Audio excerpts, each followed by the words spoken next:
Hello, welcome back. അപ്പോൾ കുറച്ച് ദിവസമായിട്ടോ നമ്മുടെ ഡയറിയും കാര്യങ്ങളൊക്കെ ആയിട്ട് ഈ ഒന്നാം ക്ലാസ്സുകാരെ കാണാൻ വരാത്തത്.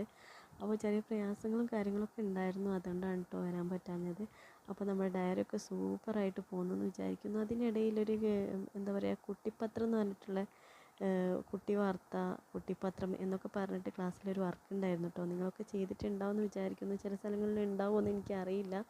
ഞങ്ങളൊക്കെ ചെയ്തിട്ടുണ്ടായിരുന്നു. അതിൽ എൻ്റെ മോൾ എഴുതിയത് ക്രിസ്മസിനെ പറ്റിയിട്ടാണ് കേട്ടോ. ക്രിസ്മസിന് ഞങ്ങളൊരു സ്കൂളിൽ ഫസ്റ്റ് ടൈമാണ് എല്ലാ ക്ലാസ്സിലും കേക്ക് മുറിക്കുന്നത്. ന്യൂ ഇയറിൻ്റെയും ക്രിസ്മസിൻ്റെയും സെലിബ്രേഷനായിട്ട് അങ്ങനെ എല്ലാ ക്ലാസ്സിലും ഓരോ കേക്ക് മുറിക്കുന്നത് മക്കളെ സംബന്ധിച്ചിടത്തോളം ഭയങ്കര ഹാപ്പി ആയിട്ടുള്ളൊരു കാര്യമായിട്ട് തോന്നി കേട്ടോ. കാരണം വീട്ടിൽ വന്നപ്പോൾ ഞങ്ങളുടെ വീട്ടിലെ 3 മക്കളും പഠിക്കുന്നത് ഒരു സ്കൂളിലാണ്. അപ്പോൾ എല്ലാവർക്കും ഒരാൾക്ക് കിട്ടിയില്ല എന്നുള്ള വിഷമമില്ലാതെ ഞങ്ങളുടെ ക്ലാസ്സിലും ഉണ്ടായിരുന്നു. കേക്ക് എന്ന് പറയുന്നത് മക്കൾക്ക് എത്ര കിട്ടിയാലും വീണ്ടും അതിനോടൊരു പുതുമ തോന്നുന്ന ഒന്നായിട്ടാണ് കേട്ടോ എനിക്ക് തോന്നിയിട്ടുള്ളത്. നമ്മളൊക്കെ വലുതായി നിൽക്കുന്ന സമയത്ത് നമുക്കൊന്നും ഒരു കേക്ക് കഴിച്ചാൽ പിന്നെ അടുത്ത ഒരു പീസ് കൂടെ കേൾക്കാന്ന് പറയുന്നത് നമ്മളെ സംബന്ധിച്ചിടത്തോളം ഒരു ബോറുള്ള സംഗതിയാണ്. പക്ഷെ മക്കൾക്ക് അങ്ങനെയല്ലല്ലോ. അപ്പോൾ അതാണ് കേട്ടോ ഞങ്ങൾ എഴുതിയിട്ടുണ്ടായിരുന്നത്.